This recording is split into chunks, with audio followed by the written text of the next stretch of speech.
मैं ये दावा करता हूँ, काराकाट के जनता की खुशी के लिए अगर जान भी देना होगा तो मैं खुशी से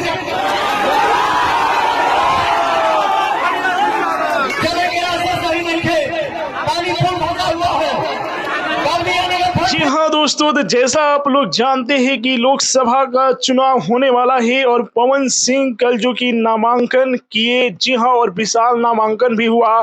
तो पवन सिंह वहां पर देखिए विपक्षी पार्टी पर खूब गरजे भी और कहे कि देखिए इस कारागाट क्षेत्र का अभी तक विकास नहीं हुआ, लोग जो कि जनता के पैसा खा जा रहे हैं।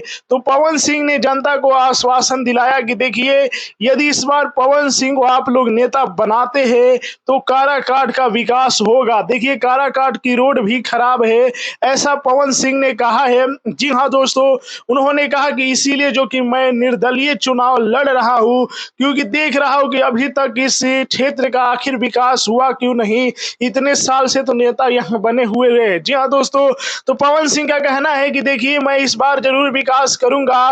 बाकी क्या आप लोग पवन सिंह को वोट करेंगे, कमेंट में हमें जरूर बताइएगा। नरेंद्र मोदी और पवन सिंह का नया नया फोटो कैसा लगा, वीडियो कैसा लगा, कमेंट में बताइए। वीडियो को लाइक कीजिए, शेयर कीजिए। जय हिंद, जय भोजपुरी।